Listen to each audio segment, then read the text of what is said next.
नमस्कार दोस्तों, मेरा नाम है विशाल। आप सबका स्वागत है स्टॉक बॉक्स के business standard plus financial express analysis में। यहाँ पर हम एनालाइज करेंगे बिजनेस न्यूज़पेपर्स के उन आर्टिकल्स को जो आपके इनकम, आपके खर्चे, आपके इन्वेस्टमेंट्स की वैल्यू को, आपके जॉब के प्रोस्पेक्ट्स को, बिजनेस के प्रोस्पेक्ट्स को इम्पैक्ट करते हैं, अफेक्ट करते हैं। इश्यूज इकोनॉमिक्स के होंगे, पॉलिटिकल भी हो सकते हैं, जियो पॉलिटिकल होंगे, बट हम यही देखेंगे कि क्या हमारे बिजनेस या फाइनेंशियली हमें इम्पैक्ट करता है। That's it. तो कोई भी क्राइम या जो कोर पॉलिटिकल इश्यूज हैं हम यहाँ पे बिल्कुल भी डिस्कस नहीं करने वाले हैं। तो ऐसे वीडियोस अगर पसंद हैं तो इस चैनल को आप अभी सब्सक्राइब कर लीजिए और वीडियो को लाइक कर दीजिए अगर आप ऐसी वीडियोस और अपने फीड में चाहते हैं तो। शुरुआत करूंगा मैं सबसे पहले आर्टिकल से। आज ओवरव्यू नहीं करेंगे क्योंकि आज वक्त की थोड़ी सी कमी है। तो सबसे पहला आर्टिकल है trade deficit at record high on gold import. India का ना ट्रेड डिफिसिट रिकॉर्ड हाई पे पहुंच गया है। भाई ट्रेड डिफिसिट क्या होता है? ट्रेड डिफिसिट ये होता है कि इंडिया चाहता है कि हमेशा ज्यादा सामान बेचे और कम इंपोर्ट करे। एक्सपोर्ट सरप्लस बनना चाहता है, राइट? कोई भी एक्सपोर्ट करना चाहेगा ज़्यादा इंपोर्ट करने से। तो यहाँ पे प्रॉब्लम ये हो गई है कि इंडिया का इंपोर्ट काफ़ी ज़्यादा बढ़ गया एंड एक्सपोर्ट इतना नहीं बढ़ा, जिसकी वजह से ट्रेड डिफिसिट यहाँ पे काफ़ी इंक्रीज हो गया। तो ट्रेड डिफिसिट इकोनॉमी के लिए, हमारे जैसे इकोनॉमी के लिए अच्छा नहीं है। हम तो इसका उल्टा टारगेट करते हैं। तो ट्रेड डिफिसिट जो है 37.8 बिलियन डॉलर हो गया है कब? नवंबर में। और मर्चेंडाइज एक्सपोर्ट्स काफ़ी ज़्यादा बढ़े हैं और 4.3 टाइम्स जंप आया, मतलब 4.5 गुना जंप आया है गोल्ड के इंपोर्ट्स में। यस, तो गोल्ड के इंपोर्ट्स ही इतने ज़्यादा हो गए कि हमारा ट्रेड डिफिसिट इसकी वजह से काफ़ी ज़्यादा इंक्रीज हो गया। 27% इंक्रीज हुआ है imports of almost $70 billion during the month. तो इतना बड़ा इंपोर्ट रहा है गोल्ड का। ऑन दी अदर हैंड अगर आप एक्सपोर्ट को देखोगे ना, तो यहाँ पे एक्सपोर्ट कॉन्ट्रैक्ट हुए हैं, उल्टा घटे हैं 4.8% to 25 month low of $32.1 billion. Exports 25 month के लो पे चल रहा है इस वक्त हमारा। और उसके भी काफ़ी सारे रीजंस है। देखिए, एक्सपोर्ट्स क्या है कि ग्लोबल भी थोड़ा स्लो डाउन चल रहा है अलग अलग कंट्रीज़ में। तो यस, ये तो होना मैं कहूँगा कि नेचुरल है इस टाइम पे। जब ग्लोबल इकोनॉमी पिकअप करती है ना, तो और बढ़िया फिर एक्सपोर्ट्स वगैरह ज़्यादा बढ़ते हैं। तो कॉन्ट्रैक्शन जो आया है ये तब आया है जब robust 17% year on year growth था अक्टूबर के महीने में। ठीक है, गवर्नमेंट के ऑफिशियल्स का डेटा है ये। और इन्वेंट्री बिल्डिंग हुई है by west ahead of Christmas season. तो इसी की वजह से इतना बढ़िया हमें ग्रोथ देखने को मिला था। तो कॉमर्स सेक्रेटरी है, उनका कहना है कि देखिए, सबसे पहले तो पेट्रोल के दाम, पेट्रोल प्राइसेस गिरे हैं इंटरनेशनली। ठीक है, हमारे लिए नहीं, इंटरनेशनली पेट्रोल के दाम बहुत नीचे आ गए हैं पहले से। एंड इसके इन्होंने काफ़ी अफेक्ट कर रखा था हमारे एक्सपोर्ट्स को भी। ब्राइटर साइड पे नॉन पेट्रोलियम प्रोडक्ट्स ये ग्रो कर रहे हैं 8%। तो इसका मतलब ये है ना कि डिमांड इंटैक्ट है। ठीक है, डिमांड इंटैक्ट है। तो इनका क्या कहना है कि नवंबर में पेट्रोलियम प्राइसेस गिरने की वजह से एक्सपोर्ट जो है वो अफेक्ट हुआ, लेकिन पॉजिटिव अगर सिल्वर लाइनिंग देखेंगे तो नॉन पेट्रोलियम प्रोडक्ट्स में बढ़िया ग्रोथ आई है। तो क्रिसमस डिमांड जो है एक्सपोर्ट्स का वो ग्रो कर रहा है। इसका मतलब जो डिमांड है इंडियन प्रोडक्ट्स के लिए वो भी बढ़िया चल रहा है। फेस्टिव सीजन में बाहर बढ़िया ग्रोथ होती है, जैसे इंडिया में दिवाली दशहरा है, फॉरेनर्स के लिए क्या है? क्रिसमस है, न्यू ईयर है। तो यहाँ पे पेट्रोलियम एक्सपोर्ट्स अगर आप देखेंगे तो ये कॉन्ट्रैक्ट हुए during November 49% at $3.7 billion. And gems और ज्वेलरी ये एक बहुत इंपॉर्टेंट एक्सपोर्ट आइटम है। इंडिया जेम्स और ज्वेलरी काफ़ी एक्सपोर्ट करता है और यहाँ 26% का डिक्लाइन देखने को मिला टू $2.606 बिलियन। जो सबसे इंपॉर्टेंट प्रोडक्ट्स है ना जहाँ पे ग्रोथ आई, अच्छा ये भी बड़ा ज़रूरी है क्योंकि हम लोग इन्वेस्टर्स भी हैं, राइट? हम लोग इन्वेस्टमेंट भी करते हैं। तो इंजीनियरिंग गुड्स में ग्रोथ है। फार्मास्यूटिकल्स देखिए पूरे साल क्या बढ़िया ग्रोथ दिखा रहा है। इलेक्ट्रॉनिक गुड्स और रेडीमेड गारमेंट्स, और यही 4 सेक्टर्स थे जिसके बेसिस पे दिवाली पे स्टॉक बॉक्स एक बेस्ड रिसर्च एनालिस्ट हमने स्टॉक्स रेकमेंड किए थे अगले 1 साल के लिए। हमें रेकमेंड करना था कुछ, और मार्केट बहुत ही ज़्यादा लेकिन डाउन चल रही थी। निफ्टी तो ऐसा लग रहा था कि बिल्कुल 20,000 ही चली जाएगी। तो हमने यही देखा था उस वक्त। मैं आपको बताऊं, अब मैं आपको लॉजिक बता सकता हूं कि हम एक्सपोर्ट्स पे फोकस करेंगे कि इस टाइम पे एक्सपोर्ट लेड ग्रोथ क्या है। क्योंकि देखिए, बांग्लादेश में जब टर्मिनल हुआ है उसकी वजह से हमारे गारमेंट इंडस्ट्री को भी फायदा हो सकता है इससे। फार्मास्यूटिकल्स ऑलरेडी बहुत बढ़िया ग्रो कर रहा है और चाइना पे आगे सैंक्शंस लगेंगे तो इंडियन फार्मास्यूटिकल ड्रग मेकर्स को और ज़्यादा उससे बेनिफिट होगा। एंड इंजीनियरिंग गुड्स में हम वैसे ही पहले से अगर आप देखेंगे काफ़ी बढ़िया ग्रोथ कर रहे हैं। इलेक्ट्रॉनिक गुड्स में इंडिया में PLI स्कीम के बाद से आप देखिए काफ़ी बढ़िया ग्रोथ आ रही है। तो डेटा के हिसाब से इंडिया का जो इम्पोर्टेड गोल्ड है वो था 150 बिलियन, सॉरी मैंने ज़्यादा पढ़ लिया, $14.9 बिलियन, मतलब $15 बिलियन। एंड ये 1/5 है हमारे मर्चेंडाइज इंपोर्ट्स का नवंबर में। तो यहाँ पे गोल्ड जो है बेस्ट परफॉर्मिंग एसेट रहा है 2024 का। आप जानते हैं ऑलमोस्ट 30% का रिटर्न दिया है गोल्ड ने 1 साल में। एंड अब देखिए कि गोल्ड एक सेफ एसेट भी है, तो लोग ऑफकोर्स इंडिया में काफ़ी क्रेजी रहते हैं गोल्ड के लिए। अगर आप देखेंगे कंपैरेटिवली किसी भी एसेट से अगर आप कंपेयर करते हैं तो, चाहे इन्वेस्टमेंट के पर्पज से हो, और शादी का सीजन रहता है तो गोल्ड वैसे इंपोर्ट्स ज़्यादा होते हैं। आईटी सेक्टर में log mid single digit growth in FY25। IT sector में ना मिड सिंगल डिजिट ग्रोथ आ सकती है, मतलब 5%, 6%, 4% इस टाइप की ग्रोथ एक्सपेक्ट कर रहे हैं। तो क्या ये खराब है? मैं कहूँगा ये बहुत ही बढ़िया ग्रोथ है। आप पिछले 2 साल के आईटी की ग्रोथ देखो क्या है। और सीधी बात यहाँ पे यही है, जैसे मैं बोल रहा हूँ, ग्लोबली अगर डिमांड पिकअप करेगा तो आईटी सेक्टर को भी ज़्यादा फायदा होगा, क्योंकि ये एक्सपोर्ट ओरिएंटेड कंपनीज हैं। तो यूएस वगैरह में यहाँ से अगर इंटरेस्ट रेट्स और कम जाते हैं और ग्रोथ की ट्रेजेक्टरी और बढ़िया होती है, आईटी सेक्टर के लिए मुझे लगता है काफ़ी अच्छा होप है वहाँ पर। अगर यहाँ पे ये मिड सिंगल डिजिट ये कर लें, आइक्रा रिपोर्ट है, अचीव कर लेंगे तो ये भी काफ़ी बढ़िया ग्रोथ होगी पहले से। एंड 4 to 6% का रेंज इन्हें लग रहा है कि आएगा इस बार। एंड जो डिमांड है वो अभी भी स्लो लेन में है। हमें पता था कि इंटरेस्ट रेट्स कटने के बाद पॉजिटिविटी आएगी, आईटी सेक्टर के शेयर प्राइस ऊपर गए हैं, लेकिन हमेशा मार्केट फ्यूचर को क्या करता है? डिस्काउंट करता है। इसीलिए स्टॉक मार्केट ने देखा कि अगले 1 साल में ग्रोथ आनी है, वो अभी स्टॉक बढ़ेगा। अभी 1 साल और 2 साल को भी हो सकता है वो फैक्टर इन कर ले, अगर क्लियर बात आ जाए कि 2 साल बाद पैसे आने हैं या ग्रोथ होनी है। तो यहाँ पे इंटरेस्ट रेट कटते ही ऐसा नहीं है कि बिल्कुल बैटरी है कि आपने डाल दिया और वो घड़ी की तरह, सुई की तरह चलने लग गया। टाइम लगता है इकोनॉमी को, राइट। प्रॉपर इंटेलिजेंस यूज़ करके, रिसर्च यूज़ करके बिजनेसेस एक्सपेंशन प्लान करते हैं।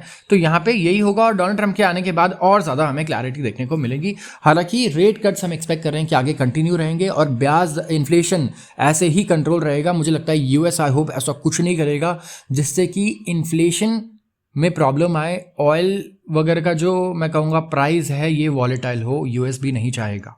यस तो जितनी बातें चल रही हैं कि रशिया में कुछ होने की बात चल रही है, यूक्रेन में कुछ करने की बात चल रही है, मुझे इसलिए अभी ज़्यादा बिलीव नहीं होता है इन चीज़ों पे, क्योंकि यूएस के इंटरेस्ट के साथ ये अलाइन नहीं करता। अगर इंटरेस्ट रेट उन्हें घटाना है और इन्फ्लेशन अगर फिर से वहाँ चला गया 3%, 4%, तो बिल्कुल बहुत बड़ा ये तो कैटास्ट्रफी है, ये डिजास्टर है बहुत बड़ा यूएस के लिए। ऐसा हुआ था 1986-87 में, जब उन्होंने ब्याज दर घटाए और महंगाई फिर बढ़ गई, और बहुत जल्दीबाजी में घटा दिया। और उसके बाद स्टॉक मार्केट जब इन्होंने वापस से इंटरेस्ट रेट इंक्रीज किया, 22%, one of the biggest decline था ये। आई थिंक ये 2-3 दिन में ही आ गया था ये 22% का डिक्लाइन।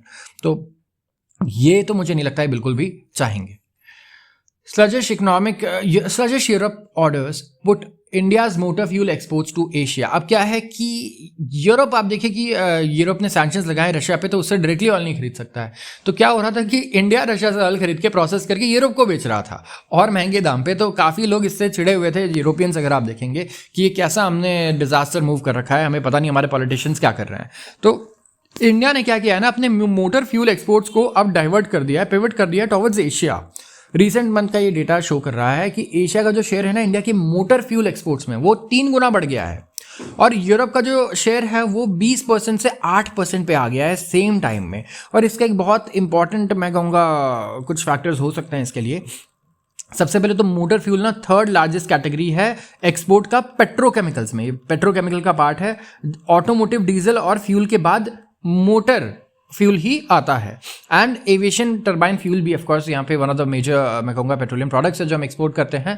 तो यहाँ पे काफ़ी बड़े, मैं कहूँगा, स्विंग्स आ रहे हैं। आउटबाउंड शिपमेंट $6.09 बिलियन रहा है फर्स्ट हाफ में, एंड ये ऑलमोस्ट 12% कम है, ठीक है, जो कॉरस्पॉन्डिंग पीरियड था 2024 के फाइनेंशियल ईयर का उससे।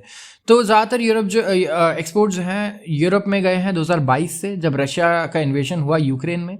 तो डेटा शो कर रहा है कि अभी फिलहाल एशिया में काफ़ी बढ़त हो गई है। इंडिया के जो शेयर है इंडिया का, वो डिवर्ट हो रहा है कहाँ पे? एशिया में। एंड प्रॉब्लम ये भी है कि यूरोपियन बायर्स से जो ऑर्डर आ रहा है ना, बहुत ही स्लो बेस पे आ रहा है, बहुत ही धीमी गति से आ रहा है। एंड यहाँ पे एक कंटिजेंट ये भी था कि ये एक ऑल्टरनेट बनाएंगे रशियन एनर्जी को, जो डिपेंडेंट है कि भाई वॉर हुआ उसके बाद आगे क्या होना है। तो स्पेसिफिकली अगर आप देखेंगे कि एक तो एनर्जी एफिशिएंसी मेजर्स जो हैं, जिसकी वजह से यूरोप में ना कंजम्पशन काफ़ी कम हो गया। आप यूरोप जाइए, ठीक है, और कुछ नॉर्डिक कंट्रीज वगैरह में तो स्पेसिफिकली मैं देखूंगा कि ईवी जो है ना बहुत ही वाइडली एक्सेप्ट हो रहा है और अडॉप्ट हो रहा है। इंफ्रास्ट्रक्चर बड़ी तेज़ी से ग्रो कर रहा है। तो ये भी एक रीज़न है कि पेट्रोलियम प्रोडक्ट्स में हमें डिक्लाइन देखने को मिल रहा है इंटरेस्ट में। इसके बाद आते हैं, अगर बात करें तो स्पेसिफिकली मैं बोलूँगा कि जितने भी वहाँ पे इकोनॉमिक फोरकास्ट हैं बड़ा ही वॉलेटाइल है। मतलब अगर या तो इकोनॉमिक ग्रोथ बहुत अच्छी हो, जर्मनी जैसे इंजन बोलते हैं यूरोप का जर्मनी को, यूके है और दूसरी कंट्रीज़ है, फ्रांस है, यहाँ पे अगर बहुत बढ़िया जीडीपी ग्रोथ आएगी तभी तो पेट्रोलियम प्रोडक्ट्स की भी रिक्वायरमेंट होगी, लेकिन वो भी बहुत ज़्यादा देखने को नहीं मिल रहा है कि बहुत बढ़िया ग्रोथ हो। और ये वन ऑफ द रीजंस है कि हमें दिख रहा है कि ऑल इम्पोर्ट्स कहीं ना कहीं इनके वैसे भी ओवरऑल कम हो रहे हैं। तो यहाँ पे we have to of course diverted to Asia. आते हैं अगले आर्टिकल पे। ट्रम्प टीम प्लान कर रही है कि वो रोल बैक करेगी बाइडेन के ईवी और एमिशन पॉलिसीज का। अब जो बाइडेन ने ईवी और एमिशन पॉलिसीज बनाए थे, तो इनकमिंग प्रेसिडेंट डोनाल्ड ट्रम्प का कहना है कि वो स्वीपिंग चेंजेस करने वाले हैं, मतलब पहुंच करके सारा हटा देंगे, इसे साफ कर देंगे, जितने रेगुलेशंस हैं अभी इसे रोल बैक करेंगे, ठीक है, एंड यहाँ पे नए रेगुलेशंस लेके आएंगे। एंड ये कह रहे हैं recommending sweeping changes to cut off support for electric vehicles and charging stations to strengthen measures blocking cars components battery materials from China. Recommendations है यहाँ पर कुछ, तो यहाँ पे ऐसे मेजर्स लाने चाहते हैं कि चाइना से जो कंपोनेंट्स आ रहे हैं, बैटरी मटेरियल्स आ रहे हैं, उसको ब्लॉक करेंगे, नहीं चाहिए हमें, यहाँ पे बनाओ। रिकमेंडेशंस जो पहले रिपोर्ट नहीं किए गए थे वो आ रहे हैं, जैसे कि यूएस इलेक्ट्रिक व्हीकल ट्रांजिशन जो है वो स्टॉल हो रहा है। चाइना में तो बहुत ही सब्सिडाइज चल रही है ईवी इंडस्ट्री और बहुत वाइड स्प्रेड अडॉप्शन है। चाइना लीड कर रहा है, मैं कहूँगा, पूरी दुनिया को मेजर इकोनॉमीज में से ईवी अडॉप्शन में। तो ट्रंप ने कहा है कि वो फॉसिल फ्यूल कार्स के लिए रेगुलेशंस को ईज करेंगे, तो वो उल्टा चलने वाले हैं जो बाइडेन से। एंड जो ट्रांजिशन है वो रेकमेंड करेगा, इम्पोज करेगा, जिसमें ये tariff on all battery materials globally, battery materials पे भी, ताकि यूएस का प्रोडक्शन बढ़े। एंड ये इंडिविजुअल एग्जेम्पशंस अपने एलाइज के साथ नेगोशिएट करेंगे कि इंडिविजुअली मैं आपको एग्जेम्पशन दे रहा हूं, लेकिन मैं सब पे बाकी टैरिफ लगाऊंगा। तो बाइडेन की जो एडमिनिस्ट्रेशन पॉलिसी थी उससे बिल्कुल उल्टा है ये, ठीक है, बिल्कुल ऑपोजिट है ये। एंड यहाँ पे फॉसिल फ्यूल वाली इंडस्ट्री जो है हमारी, इनको कहीं ना कहीं में फायदा होते हुए नजर आएगा। जो प्रपोजल जो है ये आ रहे हैं from a Trump transition team charge with crafting strategy for Swift implementation of new automotive policies. तो नई जो टीम आई है, जिनको ये रिस्पॉन्सिबिलिटी ली है, उनकी तरफ से हमें देखने को ये मिल रहा है। टीम एलिमिनेट कर रही है बाइडेन के एडमिनिस्ट्रेशन की $7,500 की tax credit consumer EV purchases के लिए। यस, टैक्स रेट मिलता है $7,500 का वहाँ पे। एंड इससे यूएस ईवी सेल्स में काफ़ी ज़्यादा, मतलब मुझे लगता है डेटा में देखने को मिल सकता है इम्पैक्ट, एंड प्रोडक्शन में भी हमें काफ़ी ज़्यादा इम्पैक्ट देखने को मिल सकता है। क्योंकि अब देखेंगे फाइनली जब ये टोयोटा और जो दूसरी कंपनीज थी वो फाइनली जब ईवी लेकर आई, तो फिर इन्होंने सारे सपोर्ट ईवी के हटा दिए। तो ये इनका भी बैड लक होगा, मैं ये कहूँगा, क्योंकि यस, ईवी इस टाइम पे विदाउट सपोर्ट इस हिसाब से अडाप्ट नहीं हो पाएगा जैसा इंडस्ट्री ने प्लान किया है। एलॉन मस्क की जो कंपनी है टेस्ला, यस, इन पे भी काफ़ी फर्क पड़ेगा, जो डोमिनेंट यूएस ईवी सेलर है। लेकिन मस्क जिन्होंने करीब करीब $25 billion, sorry more than $250 billion, $250 million spend किए हैं ट्रम्प को इलेक्ट करने में, तो उनका कहना है कि अगर सब्सिडीज चली गई ना तो टेस्ला से ज़्यादा उनके राइवल्स को प्रॉब्लम होगी। अब मैं बताता हूँ क्यों। सब्सिडीज चल रही थी 5 साल से, 5 साल पहले ही टेस्ला 10 साल से काम कर रही है, उन्होंने सबसे ज़्यादा फायदा उठाया इन सब्सिडीज का। और जो कार मैन्युफैक्चरर्स लेट आए ना, फिर सब्सिडीज इतनी नहीं रही और अब तो खत्म हो रही है। तो जो अब आ रहे हैं उनका जो कॉस्ट है ना सेटअप का, वो बहुत ही ज़्यादा होगा, क्योंकि सारी सब्सिडीज खत्म हो गई तब जब आप यहाँ पे आ रहे हो, जब चिड़िया जो है पूरा खेत चूक गई है। और यहाँ पे टेस्ला को अगर आप देखोगे और दूसरी कंपनीज है, उन्होंने इसका पूरा फायदा उठाया और कहीं ना कहीं वो अब एडवांटेज लेकर आएगा टेस्ला की। अगर आप बैलेंस शीट देखोगे, फाइनेंशियल देखोगे और दूसरी ईवी कंपनीज की देखोगे, you will see the difference. आते हैं अगले आर्टिकल पे। Declining interest political shift is affecting ESG. ESG क्या होता है? कई लोगों ने सुना होगा ESG, environmentally and socially responsible investing. ये पैंडेमिक के बाद काफ़ी फेमस हुआ, पॉपुलर हुआ, billions of dollars globally shift हुए हैं, ठीक है, इस फंड में। एंड इन्होंने प्रॉमिस किया था कि ट्रैक करेंगे एनवायरमेंटल, सोशल और governance indicators, ESG. Yes, companies disclose करती थी अपने फाइनेंशियल रिपोर्ट्स में अपने ईएसजी फुटप्रिंट को, कि एनवायरमेंटल, सोशल और गवर्नेंस से रिलेटेड प्रॉपर डिस्क्लोजर्स करती थी कंपनीज, मैं बताऊंगा आपको ग्लोबली स्पेसिफिकली। लेकिन अब क्या है कि काफ़ी प्रेशर रहा, ठीक है, एक्टिविस्ट स्टेक होल्डर्स का, और उसके बाद अब इससे इंटरेस्ट काफ़ी कम हो गया और ट्रेंड रिवर्स हो गया, मैं कहूँगा।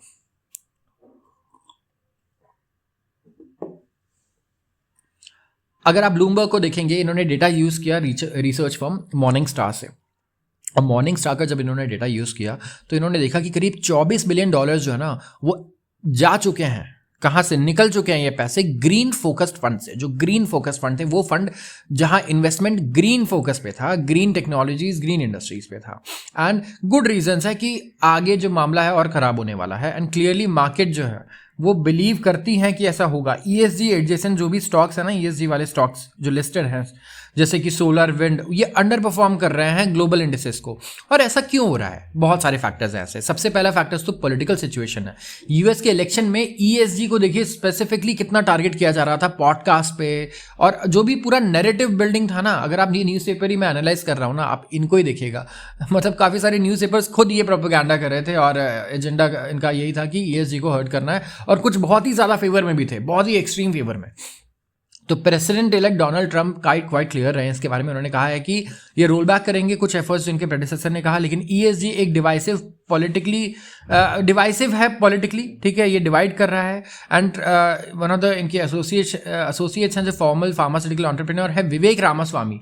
ये इन्होंने एक्चुअली काफ़ी फेमस हैं अब ये, एंड ये कैंडिडेट भी थे रिपब्लिकन, इन्होंने I think for president. And इनका जो पूरा एंटायर पब्लिक पर्सोना था ना, ये ESG इन्वेस्टिंग को ही बेसिकली टारगेट करता था। ये ESG को डेली कुछ ना कुछ एक अटैक करते थे इस पर और बताते थे कि ये वो कैपिटल है। तो ये प्रॉपर एक पॉलिटिकल मैं कहूँगा आइडियोलॉजी है, उससे अलाइन करता है ये। तो यहाँ पे मल्टीपल स्टेट्स हैं जो रिपब्लिकन पार्टी रन करती है, जहाँ पे लार्ज और इन्फ्लुएंशियल वंस है जैसे फ्लोरिडा एंड टेक्सास, एंड ये ESG के अगेंस्ट नॉर्म्स लेकर आएंगे। गवर्नमेंट जो है टेक्सास में ऑयल रिच स्टेट है, इन्होंने तो इवन सू किया है ESG इन्वेस्टर्स को, कहा है कि इनकी conspiracy against fossil fuel industry. तो काफ़ी हाई पॉइंट पे था ESG इन्वेस्टिंग पैंडेमिक के दौरान, लेकिन अब ये ऐसा नज़र नहीं आ रहा है। और ये इंडिया के लिए अच्छी न्यूज़ नहीं है और दूसरी डेवलपिंग कंट्रीज़ के लिए। क्यों? क्योंकि ये कंसेशनल प्राइवेट फाइनेंस जो है ये इंक्रीज करना चाहते थे, जो अवेलेबल था ग्रीन ट्रांजिशन के लिए। मतलब इंडिया को सस्ते दाम पर लोन मिल जाता अगर वो ग्रीन टेक्नोलॉजी में इन्वेस्ट करता, ये ESG नॉर्म्स की वजह से। तो इंडिया के लिए अब ये कंसर्न है कि इनके, एक तो इंडिया के खुद डिलेज रहे हैं, ठीक है, इंडिया खुद बोर्ड जो था ये मिस कर दिया इंडिया ने, और उसके बाद अब इतना जब ये सेम यही सिचुएशन हो रही है कि टेस्ला 20 साल पहले से इलेक्ट्रिक कार बना रही थी, और जब EV और सब्सिडी की स्कीम्स खत्म होने लगी तब जाके दूसरी कंपनीज को याद आया कि अच्छा चलो हम भी EV लॉन्च कर देते हैं, ठीक है। तो ये सिचुएशन इंडिया के साथ यहाँ पे हो रही है कहीं ना कहीं। तो billions of dollars long term investment में इस कंट्री में नहीं आ पाए बाय द रिजल्ट।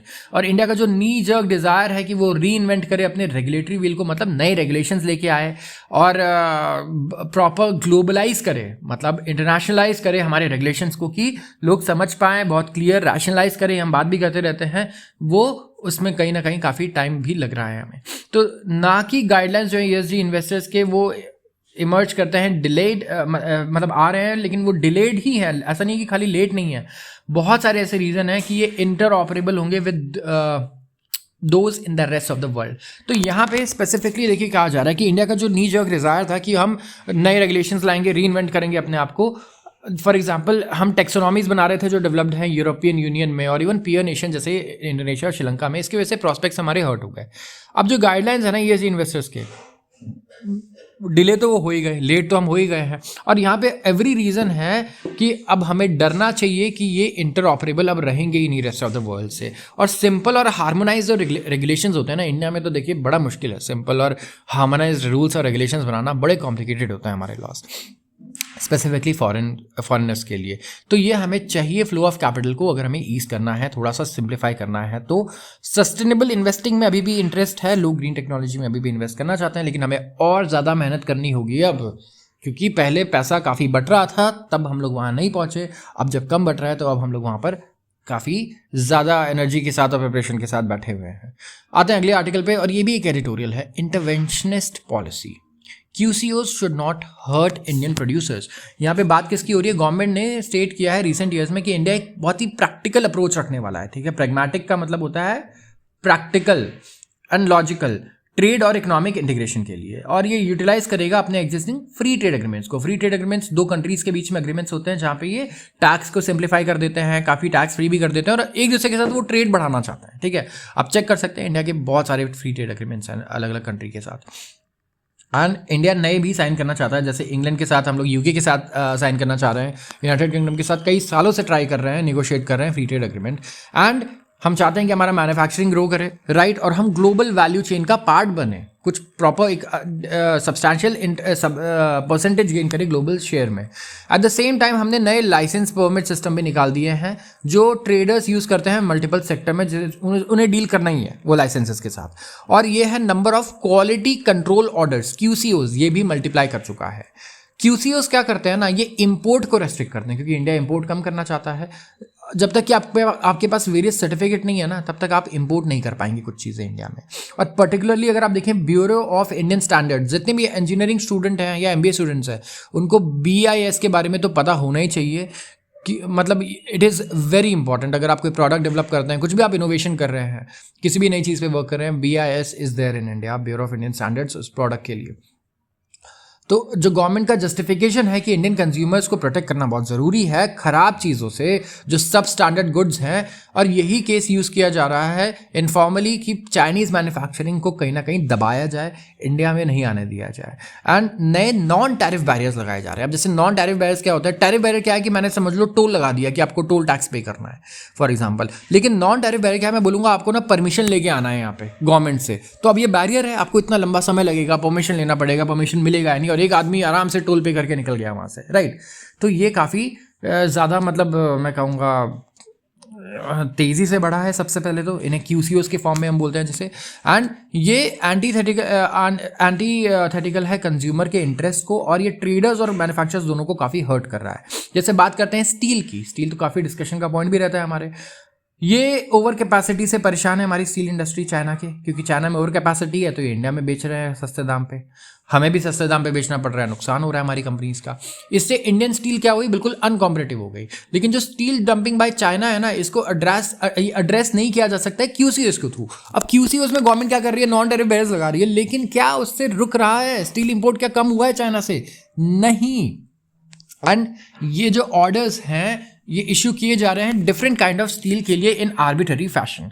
तो इससे क्या हुआ है ना, हमारी मैन्युफैक्चरिंग कंपनीज को काफ़ी प्रॉब्लम्स फेस करनी पड़ी हैं। एंड यहाँ पे जो रिक्वायर्ड इंपोर्टेड या स्पेशलिटी स्टील जो लोग इंपोर्ट करते हैं उन्हें भी काफ़ी प्रॉब्लम हो रही है, इंक्लूडिंग गुड्स फॉर एक्सपोर्ट। तो BIS लाइसेंस लेना बहुत एक्सपेंसिव है और टाइम कंज्यूमिंग प्रोसेस है, और ये कवर नहीं किया जाता है बाय QCOs। इंपोर्टर्स एक्सपेक्टेड हैं कि वो NOC भी लेंगे, नो ऑब्जेक्शन सर्टिफिकेट, अगर उन्हें इंपोर्ट करना है तो यहाँ पे काफ़ी प्रॉब्लम्स इनके लिए क्रिएट हो रही है यहाँ पे, जहाँ पे हमें प्रॉब्लम नहीं क्रिएट करनी चाहिए। और यहाँ पे अगर आप देखेंगे तो बाकी लोग क्या करेंगे, इन्फीरियर क्वालिटी स्टील बनाएंगे, रादर देन इतनी सारी चीज़ें, इतने मेहनत कोई नहीं करने वाला, वो इन्फीरियर क्वालिटी स्टील बना के ही खुश हो जाएंगे कि चलो ठीक है भाई इतना ही बहुत है, इससे ज़्यादा नहीं हो सकता हमसे। ये स्पेसिफिकली हार्म करता है छोटे और मीडियम एंटरप्राइजेस को। लार्ज कंपनीज तो कर लेंगी ना, आप देखिए आप कॉस्ट बढ़ा रहे हो अगर लेट्स से कंप्लायंस के टर्म्स में, छोटी कंपनीज को प्रॉब्लम है, उन्हें ज़्यादा दिक्कत होगी और उनके प्रोडक्ट्स ज़्यादा एक्सपेंसिव हो जाएंगे, compete नहीं कर पाएंगे। तो कहीं ना कहीं अगर आप देखेंगे तो ये जो QCOs है ना, ये काफ़ी काउंटर प्रोडक्टिव हैं हमारे लिए। जो लेबर इंटेंसिव ट्रेडेबल गुड्स हैं जैसे कि टेक्सटाइल, जहाँ पे लेबर काफ़ी यूज़ होता है, इन्होंने डिसप्रपोर्शनेटली सफ़र किया है यहाँ पे QCOs की वजह से। रॉ मटेरियल्स में टेक्सटाइल वालों को रॉ मटेरियल्स के लिए QCOs चाहिए होते हैं, एंड अब ये मोनोपोलिस्टिक प्रोड्यूसर्स के मर्सी पर हैं, जो मटीरियल इसी कंट्री में, हमारी कंट्री में बेचते हैं, जिनकी मोनोपोली है, उनकी मर्जी पर है कि वो किस रेट पे बेचते हैं, वहाँ वो निगोशिएट भी नहीं कर पाएंगे प्राइस को, उनका कॉस्ट भी इंक्रीज हो जाएगा।